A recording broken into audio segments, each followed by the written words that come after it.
नमस्कार, मेरा नाम ज्ञानेश्वर है और आपने देखना शुरू किया है लाइव सिटी। मेरे साथ रोज की तरह दिल्ली से जुड़ रहे हैं देश के जाने-माने सीनियर जर्नलिस्ट अजीत द्विवेदी जी। अजीत जी, बिहार के चुनाव की ही चर्चा तो अब होनी है अगले कई महीनों तक, जब तक चुनाव संपन्न नहीं हो जाते हैं। लेकिन एनडीए ने इतना बड़ा लक्ष्य तय कर लिया है। देखिए, पहले तो 220 सीटों की बात कर रहे थे। 2010 से ज्यादा बढ़िया करना है। लेकिन पिछले 2 दिनों से 3 दिनों से 225 की बात करने लगे हैं कि नहीं, हमें 243 में से 225 सीटें चाहिए। मतलब विपक्ष को सिर्फ 18। क्या 18 सीटों पर ही आरजेडी और संपूर्ण विपक्ष सिमट जाएगा? यह जमीनी हकीकत है या फिर वैसा ही है जैसा लोकसभा चुनाव के वक्त कहा जा रहा था, 400 पार?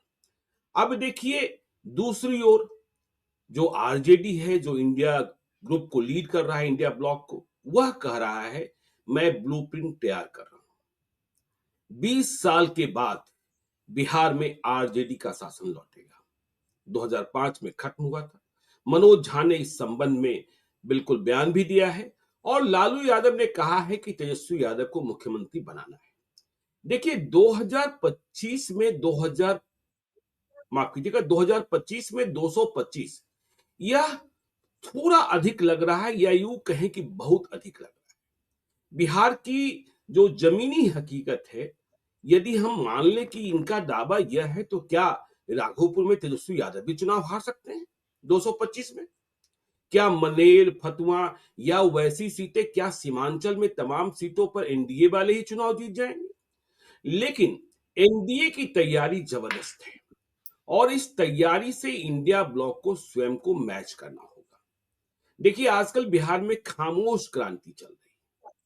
नीतीश कुमार तो कुछ बोलते नहीं है। तेजस्वी यादव ने भी बोलना कम कर दिया है। मनोज झा कह रहे हैं कि ब्लूप्रिंट तैयार हो रहा है, हो सकता है इसी तैयारी में लगे हों। हाँ, बीजेपी के जो प्रदेश अध्यक्ष हैं दिलीप जायसवाल, वह जरूर बोल रहे हैं बिहार में काबा तो नीतीश कुमार की सरकार बा। तो देखिए, ऐसी बातें कह रहे हैं, लेकिन नीतीश कुमार की सेहत और बाकी चीजों को समझते ही हम लोग कल चर्चा कर रहे थे कि देखिए बीजेपी की इंटरनल प्लानिंग क्या है और क्या-क्या कॉन्स्पिरेसी थ्योरी हो सकती है। लेकिन 2000 माफ कीजिएगा 225 का आंकड़ा, 225 का आंकड़ा यदि है, तो क्या आपको लगता है कि जेडीयू का स्ट्राइक रेट भी, चाहे सीटों का बंटवारा जितना हो, जैसे हो, उसमें जेडीयू का स्ट्राइक रेट भी बीजेपी की तरह मैच कर जाएगा? जो पुराने चुनावी इतिहास हैं, वह तो इस बात की गवाही नहीं देते हैं, क्योंकि हमने और आपने देखा है, चुनाव के नतीजों को पढ़ा है कि बीजेपी के पक्ष में नीतीश कुमार का वोट बैंक संपूर्ण रूप से ट्रांसफर हो जाता है और नीतीश कुमार के जेडीयू के पक्ष में बीजेपी का वोट बैंक ट्रांसफर नहीं होता है। फिर चिराग पासवान, जीतन राम मांझी, उपेंद्र कुशवाहा क्या करेंगे नहीं करेंगे, यह भी समझा जाना शेष है।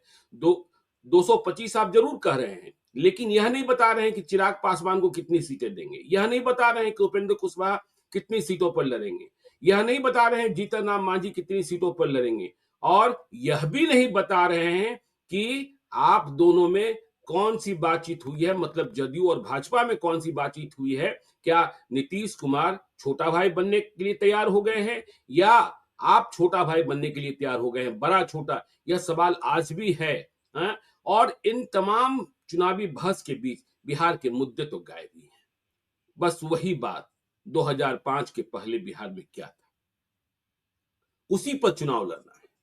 और हमने तो सब किया ही है ना जी, हमने तो सब किया ही है ना जी। इन्हीं बातों पर चुनाव लड़ा जाना है। वैसे कल बहुत शानदार भाषण दिया राज्यसभा में डॉक्टर अखिलेश प्रसाद सिंह ने, बिहार के मुद्दों की बात की है, लेकिन वहां भी देखा जाना है कि देखिए आरजेडी और कांग्रेस का तालमेल, क्योंकि जैसे ही दिल्ली के नतीजे आए, कांग्रेस ने अरविंद केजरीवाल को हरवा दिया और कांग्रेस और बीजेपी दोनों खुश, तो कांग्रेस का सीना तना हुआ है, नहीं 70 से कम नहीं। तो बिहार की ये स्थितियां परिस्थितियां, क्या आपको लगता है 225 संभव है अजीत जी किसी भी सूरत में? देखिए ज्ञानेश्वर जी, आपने शुरू में ही कह दिया, इसको कोई बहुत गंभीरता से लेने की जरूरत नहीं है। इस ये जो लक्ष्य जो तय करती हैं पार्टियां, उसको बहुत गंभीरता से लेने की जरूरत नहीं है। खास जी। तौर से जब बीजेपी की तरफ से लक्ष्य तय हो, तब तो और ज्यादा उसको सीरियसली नहीं लेना चाहिए। क्योंकि अभी लोकसभा चुनाव का आपने कहा ना कि 400 पार, अब की बार हाँ, 400 पार का नारा लग जी, रहा था। प्रधानमंत्री खुद अपनी सभाओं में कह रहे थे 4 जून को गिनती रखी गई थी। अब क्या पता ये हुँ, भी उस प्लानिंग का हुँ, पार्ट हो, चुनाव आयोग ने भी सुन लिया हो कि 400 पार करना है तो 4 जून रख देते हैं गिनती। जी, तो 4 जून 400 पार, 4 हुँ, जून 400 पार हो ही रहा था, जैसे 2 मई दीदी गई हो रहा था दीदी पश्चिम गई, बंगाल में। जी, वैसे ही 4 जून 400 पार का नारा लग रहा था और 240 सीट पर रह गई पार्टी। समूचा हुँ, एनडीए 293 सीट पहुंचा, अकेले बीजेपी को जी, 63 सीट का नुकसान हुआ। और ये सिर्फ बिल्कुल, एक जगह की बात नहीं है। जी, झारखंड में 65 सीट का लक्ष्य था कि हुँ, 81 में से 65 सीटें जीतनी है। तो इस तरह के लक्ष्य तय करती है बीजेपी, हमेशा बड़े लक्ष्य तय करती है। पिछली बार जब दिल्ली, इस बार तो बीजेपी दिल्ली जीत गई, लेकिन जी, 2020 में भी बीजेपी ने 50 सीट का लक्ष्य रखा था या 60 सीट का लक्ष्य रखा था, जब उसको 8 सीटें आई बिल्कुल, थी। हुँ, और 2015 में भी 50-60 सीट का लक्ष्य रखा था जब 3 सीटें आई थी। तो जी। लक्ष्य तय करने में क्यों कंजूसी करनी है? वचनम किम दरिद्रम, हम लोगों के यहाँ वो कहा ही जाता है कि वचनम क्यों दरिद्रम, जब हाँ, वो कह बोलने देते के ही बोलने का 245 में लक्ष्य तय। 245 जीत लेंगे, जैसे लोकसभा में कहते हैं 40 में 40 जीत लेंगे। हाँ, 40 में 40 जीत लेंगे, 39 एक बार जीत भी गए थे, तो आप जी, 243 भी कह सकते हैं कि जीत जाएँगे। हुँ, और दूसरी तरफ से भी कहा जाएगा कि 2 तिहाई बहुमत से जीतेंगे, इसमें भी कोई बिल्कुल, कोताही नहीं की जाएगी। ऐसा नहीं कि वो लोग कोई छोटा लक्ष्य तय करेंगे। जी, अभी ममता बनर्जी का अगले साल चुनाव है, उन्होंने कहना शुरू कर दिया कि हमको किसी की ज़रूरत नहीं है, हम 2 तिहाई बहुमत ले आएँगे, अपने बिल्कुल, अकेले ले आ लेंगे। वो सब हुँ, आदमी, हर नेता इस तरह के दावे करता है, तो हुँ, 225 का रखा गया, ये एक मतलब वो बढ़-चढ़ के दावे करने का एक जो ट्रेंड है हर पार्टी का, एक तो उसको रिफ्लेक्ट करता है। हुँ, दूसरा पक्ष इसका क्या होता है ज्ञानेश्वर जी, कि ये एक तरह का मनोवैज्ञानिक दाव होता है जवाब है, कि बिल्कुल, जी, आप मनोवैज्ञानिक तरीके से दूसरे के ऊपर ऐसा प्रेशर डालना चाहते हैं कि वो उसके नीचे बोग डाउन हो जाए, उसके नीचे दब जाए। जी, और पता नहीं नेता नेता तो दबता है या नहीं दबता है, लेकिन वर्कर्स के बीच में बड़ा एक ऐसा मैसेज जाता है कि उनका मनोबल उठ ही नहीं पाता है। हुँ, अब जब देखिए दो आप 225 कहेगी भारतीय जनता पार्टी और जेडीयू, और दिल्ली के चुनाव का नतीजा दिखाएंगे कि 27 साल बाद हमने कैसे अरविंद केजरीवाल को वहां धूल धूसरित जी, कर दिया, ध्वस्त कर दिया, कैसे हमने हरियाणा हरियाणा में दिखाएँगे, हराया। महाराष्ट्र दिखाएँगे, हाँ, तो हरियाणा और ये सब महाराष्ट्र भी ये दिखाएँगे। वही हरियाणा और महाराष्ट्र दिखाएंगे, कैसे महाराष्ट्र में हमने ध्वस्त किया, लोकसभा चुनाव हारने के बाद भी। यहाँ तो हम जी, लोकसभा चुनाव जीते हुए हैं। हुँ, हरियाणा और महाराष्ट्र में तो लोकसभा हार गए थे। हरियाणा में जी, बिल्कुल, 10 में से 5 हार गए थे और महाराष्ट्र में तो 48 में से 31 हार गए थे। जी, 17 ही सीट पूरा अलायंस जीत पाया था। हुँ, तो हुँ, उसके बाद भी असेंबली में हम लोगों ने चमत्कार कर दिया। जब ये कहा जाएगा और 225 का आंकड़ा रखा जाएगा और जो कारपेट बॉम्बिंग होगी, नेता उतरेंगे कैंपेन में, 10-10, 12-12 राज्यों के मुख्यमंत्री और उप मुख्यमंत्री और प्रधानमंत्री, केंद्रीय मंत्री, तो आरजेडी के कार्यकर्ताओं का क्या मनोबल बचेगा? जी, तो ये एक तरह का एक मनोवैज्ञानिक दाव है कि उसके हुँ, ऊपर भी, अच्छा जब आप इस तरह का दबाव डालते हैं, जब इस तरह का आप मनोवैज्ञानिक दबाव वाला कार्ड चलते हैं जब आप, तो दूसरे तरफ से कुछ गलतियां होने की गुंजाइश बढ़ जाती है। आप बिल्कुल, फिर अपर हैंड में रहते हैं। उस तरफ लगता हुँ, है कि सचमुच ये लोग क्या प्लानिंग कर रहे हैं, कैसे इतनी सीटें हुँ, ले आनी है, तो उधर से गलतियां होने की गुंजाइश बढ़ती है। दबाव में गलतियां होती हैं। आप हम हुँ, लोगों ने खेल में भी देखा है कि ध्यान भटकाने की कोशिश होती है, प्रेशराइज़ किया जाता है ताकि आपका कंसंट्रेशन भंग हो, आपका रिफ्लेक्स बिगड़े और आप आउट हो जाएँ। तो जी, ये एक मनोवैज्ञानिक दबाव है, जो हुँ, आरजेडी और कांग्रेस के नेताओं पर भी डालना है और उनके वर्कर्स को भी डिमोरलाइज़ करना है चुनाव के पहले ही। और याद बिल्कुल। दिलाना है कि हम 2010 में जैसे जीते थे, वैसा वो लक्ष्य लेकर के हम 2025 लड़ रहे हैं और आप 2010 2010 से की बेटर बात कर करेंगे रहे हैं, अपनी जगह। देखिए 2010 की बात कर रहे हैं, देखिए 2005 से 2010 इसे पूरा बिहार ही नहीं, बिहार से हर जुड़ा व्यक्ति चाहे देश दुनिया के किसी भी हिस्से में हो, वह यह मानता है कि वह गोल्डन एरा था।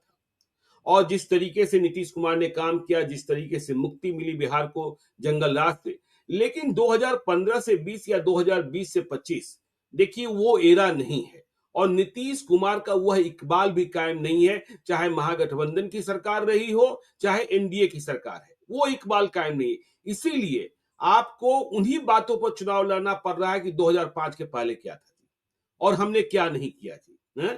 तो यदि आपका इकबाल कायम होता और वो स्थिति परिस्थिति देखिए 2010 में तो आप बड़े भाई थे 115 सीटों के साथ, आगे के जितने चुनाव हुए हैं उसमें आप छोटे भाई बन चुके हैं, उसमें आप छोटे भाई बन चुके हैं और बीजेपी कहां आपको इतना मौका देने जा रही है, सीट शेयरिंग से ही स्पष्ट हो जाएगा जिसमें आप बड़ा भाई छोटा भाई या फिर वैसी शक्ति आपको प्राप्त रहे कि आप ही अगले 5 साल फिर से राजा बने रहें और बीजेपी मजदूरी करती रहे, यह तो दिखता नहीं है अजीत जी।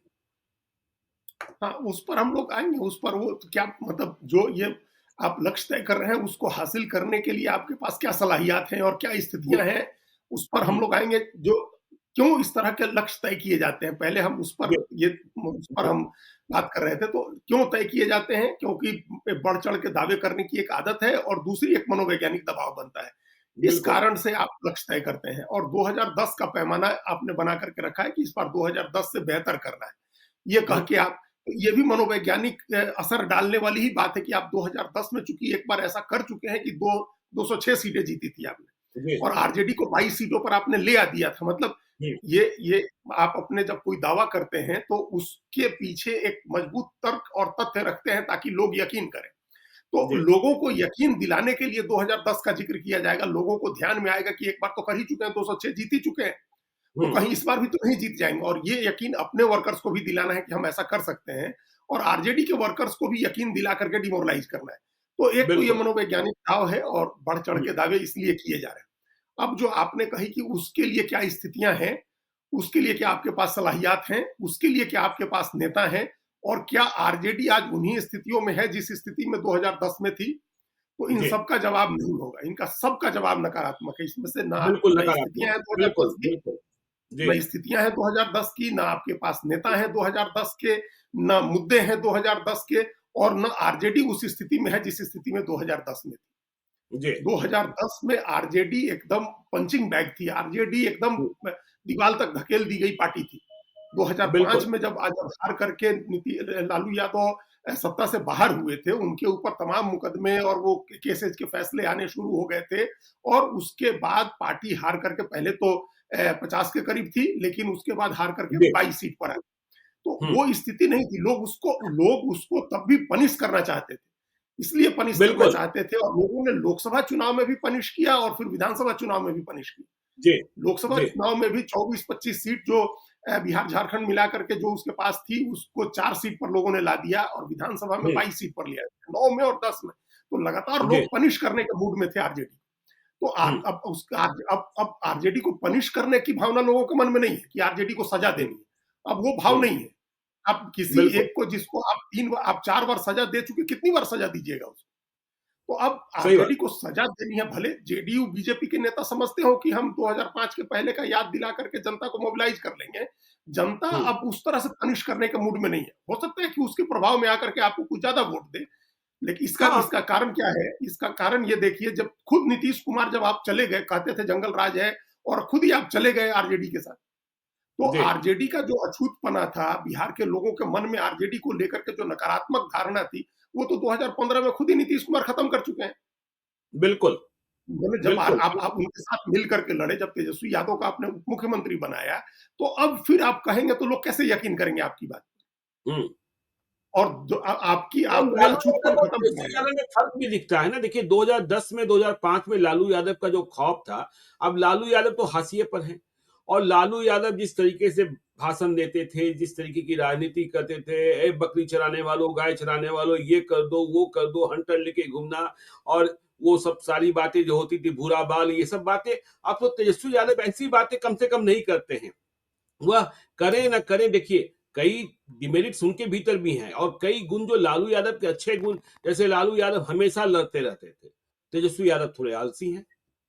तेजस्वी यादव पिक्चर से गायब हो जाते हैं। लेकिन तेजस्वी यादव बात करते हैं, पढ़ाई, कमाई, दवाई, सिंचाई, इन सब चीजों की बात करते हैं। और देखिए जनता के भीतर भी कुछ ना कुछ आक्रोश तो है ही, एंटी इनकम्बेंसी जो फैक्टर कहते हैं। और वह 2020 के चुनाव में रिफ्लेक्ट भी हुआ था। बीजेपी के खिलाफ भले ही उतना रिफ्लेक्ट नहीं हुआ, लेकिन जेडीयू के उम्मीदवारों के खिलाफ तो रिफ्लेक्ट हो ही गया था और उसके बाद चिराग पासवान के उम्मीदवार थे। बिल्कुल। तो ये वो स्थितियाँ अब नहीं है, जो पहले स्थिति जी, थी। आरजेडी की स्थिति भी बदली है, आरजेडी के प्रति भी लोगों की धारणा बदली है और उस हम्म, धारणा को बदलने में सबसे बड़ा योगदान नीतीश कुमार ने खुद ही निभाया है कि आप आरजेडी को साथ लेकर के चुनाव लड़े और आपने तेजस्वी यादव को उप मुख्यमंत्री बनाया। आपने तेजस्वी यादव को लेजिटिमेसी दिलाई, आपने वैधता दिलाई उनकी राजनीति को, आरजेडी की राजनीति को। और बिल्कुल। इसका इसका नतीजा क्या हुआ कि पिछले 2 चुनाव से आरजेडी 80 के करीब सीट जीत रही। जी, 2015 में 81 सीट जीती और 2020 में 78 सीट जीती। तो आरजेडी जो है 80 के करीब सीटें जीत रही हैं। ये कृपा नीतीश कुमार की है। अब आप बिल्कुल। एकदम से जनता को नहीं बदल सकते हैं कि फिर जनता 2005 के पहले की तरह ट्रीट करने लगे। जी। जब आपने खुद ही उस तरह से ट्रीट नहीं किया आरजेडी को और तेजस्वी यादव को, जब आपने खुद ही बराबर में बिठाया, उनको एक ऊँची जगह दी, उनके हिसाब से काम किया, तो अब आप उनको एकदम डिस्क्रेडिट नहीं कर सकते हैं। अगर आप उनको बहुत ज़्यादा डिस्क्रेडिट करेंगे, तो आप भी डिस्क्रेडिट होंगे। तो ये जी। एक जोखिम है जो नीतीश कुमार के जाने-अनजाने में उन्होंने ले लिया है। तो हुँ, अब 2010 की कोई स्थिति नहीं बची है। आरजेडी बिल्कुल। उस तरह से अछूत नहीं है, हुँ, आरजेडी उस तरह से बैकफुट पर नहीं है, जेडीयू उस तरह से अपने जेडीयू तो उस समय पीक पर था, आपने ठीक कहा कि गोल्डन एरा की तरह ट्रीट किया गया 2005 से 2010 को, जब क्राइम रुके और जब महिलाओं से जुड़ी सारी योजनाएँ शुरू हुई, जब पोशाक की योजना, साइकिल की योजना, जब सारी योजनाएँ आपने शुरू की है, 2005 से 2010 का दौर था। और जी, वो बिल्कुल। एकदम से लोगों के लिए इतना सुखद बदलाव था, 1990 से 2005 तक लोगों ने जो देखा था, उसके कंट्रास्ट में इतना सुखद बदलाव था कि लोगों ने एकदम आपको छप्पर फाड़ बहुमत दिया। आपको बिल्कुल। 206 सीटें दे दी, 115 अकेले सीट दे दी जेडीयू को और 91 सीटें बीजेपी को। दोनों का स्ट्राइक रेट 91% और 82-83% था। हुँ। ये आपका पीक था। अब नीतीश कुमार और उनकी पार्टी और भारतीय जनता पार्टी कह रहे हैं कि हम और ये ओवरऑल स्वाभाविक है, देखिए, 92% एक बिहारी होने के 92% नाते स्ट्राइक अजीत, रेट। एक बिहारी होने के नाते हम और आप भी महसूस करते हैं।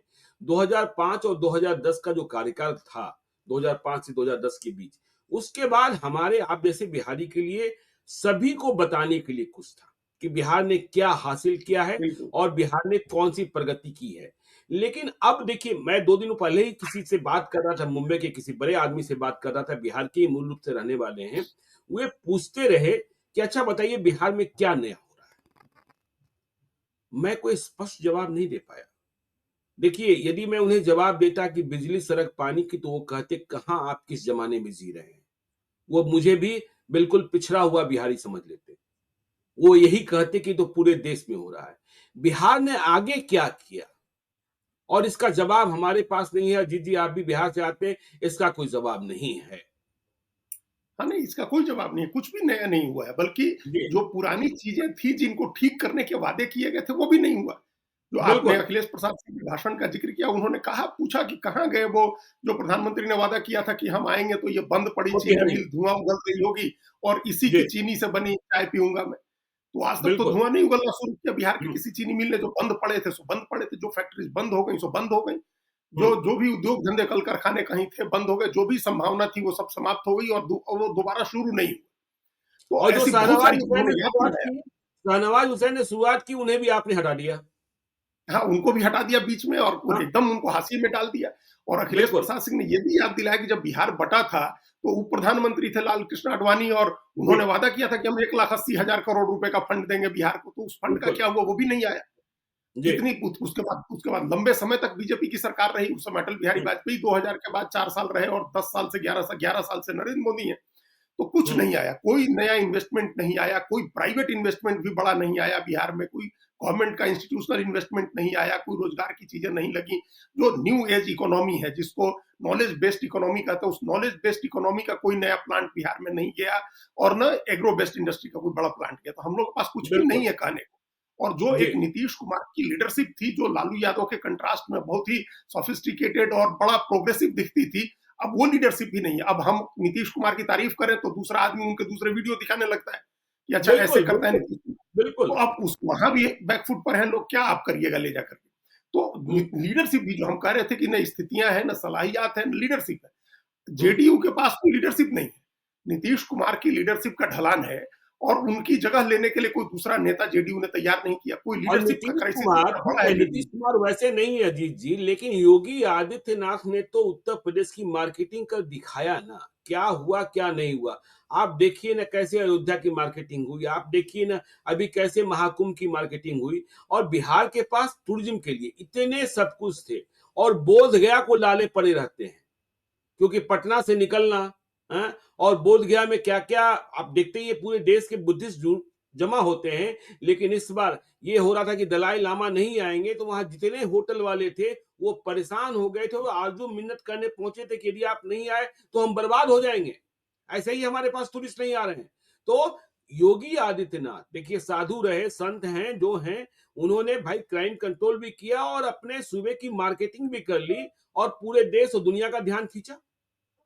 नहीं, और इकोनॉमी भी मजबूत की। इकोनॉमी में जी, ऐसे उसकी स्ट्रेटेजिक स्थिति कुछ थोड़ी अलग है, क्योंकि दिल्ली से लगते हुए उसके कई शहर हैं जो एनसीआर में आते हैं, उसका एक एडवांटेज उसको है। लेकिन जो तीर्थ स्थलों की मार्केटिंग है, आपने अयोध्या की कहिए, वाराणसी की कहिए, भारत में कहिए, विंध्याचल की कहिए, वहां विंध्याचल का कॉरिडोर अलग बन रहा है, वाराणसी का बिल्कुल। कॉरिडोर अलग बना है, अयोध्या में जो हुँ, डेवलपमेंट हुआ, महर्षि वाल्मीकि एयरपोर्ट बन गया, कुशीनगर में एयरपोर्ट बन गया, वहां तमाम चीजें हुई हैं। मतलब उसमें वहां जो डेवलपमेंट के काम हुए हैं, भारत सरकार ने भी उस पर ध्यान दिया है।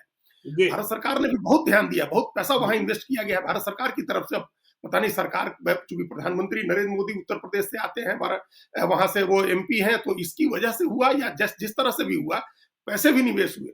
और जी, अखिलेश बिल्कुल। प्रसाद सिंह ने अपने भाषण में कहा कि जानबूझ करके बिहार में पैसा इन्वेस्ट नहीं किया जाता है, भारत सरकार हुँ, नहीं करती है, क्योंकि भारत सरकार बड़े उद्योगपतियों के हिसाब से काम नीतियां बनाती हैं, और बड़े हुँ, उद्योगपति नहीं चाहते हैं कि बिहार विकसित हो, क्योंकि बिहार विकसित हो गया तो पलायन रुक जाएगा, और पलायन रुक जाएगा तो उनके कल कारखाने चलाने के लिए मजदूर कहां से आएंगे।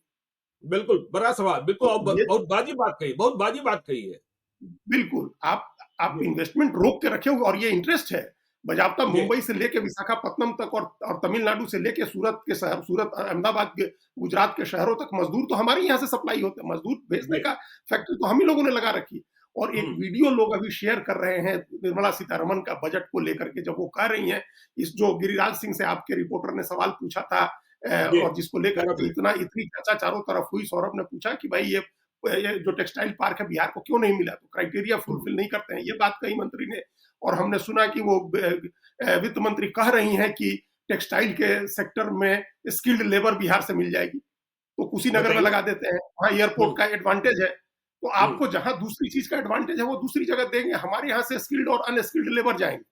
जी। तो ये बिहार की नियति रही है, और बिहार से और कोई भी देखिए व्यक्ति इस मुद्दे भागलपुर याद को, कीजिए, भागलपुर क्या सिल्क इंडस्ट्री थी क्या सिल्क और इंडस्ट्री थी, भागलपुर ठीक है। रेशमी धागों के लिए कहाँ पूरे दुनिया में मशहूर था।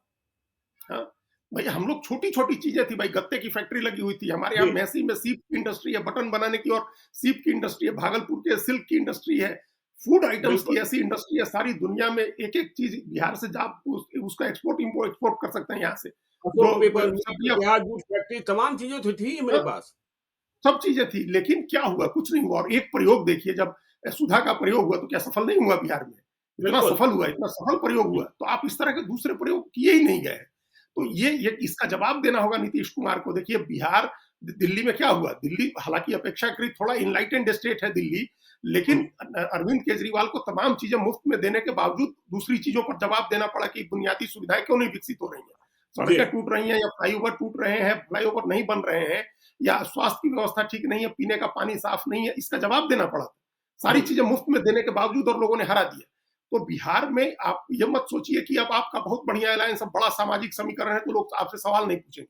या 20 जी, साल आपने आपकी सत्ता रही, तो 20 साल की एंटी इनकम्बेंसी है, आपको 20 साल का जवाब देना है कि आपने बिल्कुल। 20 साल में बिहार की तरक्की के लिए क्या किया। जो बुनियादी सवाल है, बिहार की बुनियादी समस्याएं हैं, जो पलायन है, बेरोजगारी है, गरीबी है, हर चीज पर हम लोग कितनी बार जिक्र कर चुके हैं कि हर जी, पैमाना, जो पैमाना उठाइए उस पैमाने पर हम लोग सबसे नीचे हैं। तो बिल्कुल। इसका जवाब हम नहीं मानेंगे, थोड़ा ना, ऐसा नहीं कि नहीं मांगेंगे। हुँ, तो आपको खुद भी जवाब देना है। आप लक्ष्य भले जितना बड़ा तय कर लीजिए, तो आपको खुद भी जवाब देना है तमाम चीज़ों का, चूँकि 20 साल से आप शासन में हैं। और जो लेकिन आपने कहा ना कि इनके जो लक्ष्य हैं उसके बराबर इंडिया ब्लॉक की क्या तैयारी है और वो क्या कर सकते हैं, उनके पास क्या विकल्प है? क्योंकि वहाँ तो देखिए बड़ा घमासान है ना, एका हो ही नहीं पाता है। अब तक सीटों को लेकर बातचीत नहीं हुई है। कितना नुकसान ओवैसी पहुंचाएंगे, कितना नुकसान प्रशांत किशोर पहुंचाएंगे, क्या पप्पू यादव से तालमेल होगा, ये तमाम चीजें उधर भी, यदि इधर एका है और पांचों एक रह गए तो उधर भी तो मजबूती। देखिए मुकेश सहनी कह रहे हैं डिप्टी सीएम बनना है, 40 सीटें चाहिए। ये तमाम चीजें यदि उन्होंने सॉर्ट आउट नहीं किया तो फिर तो वह आगे का रास्ता दिखा ही देंगे एनडीए को। देखिए, ये हमारा ये मानना है कि जी। नीतीश कुमार और जो एनडीए है, उसकी हम्म, सबसे बड़ी ताकत यही है कि आरजेडी बहुत कमज़ोर तरीके से चुनाव लड़ती है। बिल्कुल। उनकी सबसे बड़ी ताकत, उनकी अपनी कोई योग्यता नहीं, अपनी अपनी योग्यताएँ जो हैं वो ऐसी नहीं है कि लगातार आपको 5वाँ छठा चुनाव जिता दे। हम्म, उनकी योग्यता है कि उनको एडवांटेज दिला सकती है। लेकिन वो बहुत आगे इसलिए निकल जाते हैं क्योंकि आरजेडी कांग्रेस का जो अलायंस है, जो इंडिया ब्लॉक है, जो महागठबंधन बिहार में जिसका नाम है, उसकी तैयारी हमेशा लचर रह जाती है। उसमें एकजुटता बना करके आखिरी समय तक लड़ाई होती रहती है कि कौन ज्यादा सीट लड़ेगा और किसको हारने वाली सीटें दे दो, मजबूत सीटें अपने पास रख लो, ये सब जो तिकड़म चलती है उसमें। जी। और फिर नेता बैठे रहते हैं घर में, जो आप बार बार सोशल मीडिया में लिखते हैं कि 15 दिन 20 दिन के लिए चुनाव के समय उतरेंगे और रैली कर देंगे और हवा में उड़ लेंगे, उससे उससे चुनाव लड़ लेंगे। नहीं हो तो ये सकता एक है। एडवांटेज है, उससे हुँ, होता नहीं है। तो ये एडवांटेज है एनडीए का सबसे बड़ा, क्योंकि उनके तरफ जी। 24 घंटे काम होता है, 365 दिन राउंड द हुँ, क्लॉक उनके यहाँ चुनाव का काम होता है। हम लोग सब लोग जानते हैं कि बीजेपी को चुनाव लड़ने की मशीनरी बना दिया गया है। और हुँ। नीतीश कुमार को भी मेहनत से परहेज नहीं है। देखिए, ऐसी सेहत में भी वो लगातार घूम रहे हैं और एक हाँ, नैरेटिव बनाने की कोशिश कर रहे हैं कि जो प्रगति हुई है वो हमने की है, हमने किया है। बिल्कुल। तो हुँ, और दूसरी तरफ से इसका कोई काउंटर नहीं हो रहा है। आप इंतजार कर रहे हैं चुनाव आने का, तो चुनाव जी, आने के समय एकदम नहीं चीजें बदलती हैं। लोग पहले से मन में बैठाना शुरू कर देते हैं कि उनको क्या करना है, उनको उनको किस दिशा में जाना है। और जो फ्लोटिंग वोटर होता है, जो बिहार में बहुत बड़ा है, एक तो 20% वोटर तो ऐसा है जो इनमें से किसी को वोट नहीं देता है। जी। तेजस्वी यादव चाहते तो उसमें मेहनत कर सकते थे, उस वोट में जो एक तरफा लग रहा है कि प्रशांत किशोर का कोर वोट बन जाएगा, जो 20-22% का वोट है, जो न कभी कभी भी एनडीए को नहीं देता है और महागठबंधन को नहीं देता, उतना बिल्कुल, वोट हमेशा बिल्कुल, अन्य को बिल्कुल। जाता जी। है, हमेशा अन्य को जाता है। हुँ, आप दिल्ली में देखिए, अभी जैसे एकदम आमने सामने का चुनाव हुआ, तो दोनों गठबंधनों को मिला करके और ये मतलब 50% के करीब एक तरफ और 47% और दूसरी तरफ 43%, नब्बे जी। 91% वोट दो पार्टियों में बट गए। हुँ, बिहार में लेकिन क्या बिहार होता में है, दो गठबंधन, बिल्कुल। 91% वोट, और हुँ, बिहार में दो गठबंधनों के बीच 80% से ज्यादा वोट नहीं आता है। तो 78 से 20% 80% आता बिल्कुल, है। 20 से बिल्कुल। 22% वोट अन्य को जाता है, जिसमें 8-9% वोट निर्दलियों को जाता है। हुँ, तो उस पर प्रशांत किशोर एक तीसरा, वो लोग ऐसे डिसग्रंटल्ड लोग हैं जो नया ऑप्शन खोज रहे होते हैं। हुँ, तेजस्वी यादव उसमें भी काम नहीं कर रहे हैं। अपने कोर वोट 32% के भरोसे आप बैठे हुए हैं, और दूसरे के पास इतना बड़ा सामाजिक समीकरण है, उसको डेंट करने के लिए भी अगर आप सोचते हैं कि जैसे लोकसभा चुनाव के समय टिकट दे दिए थे, उतने भर से विधानसभा में भी हो जाएगा, तो वो नहीं होना है। विधानसभा चुनाव, और लोकसभा उस चुनाव हमेशा 32 हवा पर लड़ा। उस 32% की जो बात कर रहे हैं, आप यदि कोसी और सीमांचल में चलिएगा, तो आपके यादव कम जीतते हैं। आप देखिए ना, वहाँ विजेंद्र प्रसाद यादव लगातार जीत रहे हैं, नरेंद्र नारायण यादव लगातार जीत रहे हैं। पूर्णिया, किशनगंज में देखिए ओवैसी की पार्टी के 5 विधायक जीत गए थे। तो जो आपका 32% है, उसमें भी छेद है। बड़ा छेद है, बड़ा होल जी, है ज्ञानेश्वर जी। अभी तो हाँ, आपने ओवैसी का जो ज़िक्र किया, देखिए ओवैसी के 2 उम्मीदवार थे दिल्ली में, और हुँ, दोनों उम्मीदवारों ने 2 मुस्लिम बहुल, जो सबसे ज़्यादा मुस्लिम सघनता वाली आबादी के 2 उम्मीदवारों की बात कर रहे हैं, जी, मुस्तफाबाद की और ओखला की, और हुँ, दोनों जगह उनके उम्मीदवारों को बहुत वोट आया। मतलब कांग्रेस बिल्कुल। तो कहीं रही ही नहीं, हुँ, कांग्रेस चौथे नंबर पर ही, कांग्रेस की जमानत जब्त हो गई, और दोनों सीटों पर उनके उम्मीदवार को 30,000 40,000 के करीब वोट आया है। और वो मतलब भी इतना घमासान। जेल में बंद उम्मीदवार भी ऐसे थे जो जेल ओवैसी में ने बंद दिए थे। उम्मीदवार थे दोनों, जेल से आके, जी, कस्टडी से आकर के कैंपेन कर रहे थे, और हुँ, मुसलमान देख रहा था कि अगर हम ओवैसी को वोट देते हैं, आम आदमी पार्टी को नहीं देते हैं, तो बीजेपी चुनाव जीत सकती जी, है। इसके बावजूद मुस्तफाबाद में उसने ओवैसी के कैंडिडेट को वोट दिया। हुँ, तो ये इसका मतलब है कि अगर अगर ये आरोप सही है कि वो ऐसी काम करते हैं, बीजेपी की मदद के लिए करते हैं, तब तो बिहार में हुँ। बहुत मददगार साबित होंगे। बहुत मददगार साबित होंगे। तो फिर तो 32% वाले में बहुत बड़ा छेद हो गया। जी, अच्छा, और बिल्कुल। जहां एनडीए का यादव कैंडिडेट खड़ा होगा, और हुँ, एनडीए के यादव कैंडिडेट के साथ वहां उसका अति पिछड़ा और सवर्ण वोट जुड़ जाएगा, तो यादव को भी तो अपनी संख्या बढ़ानी है।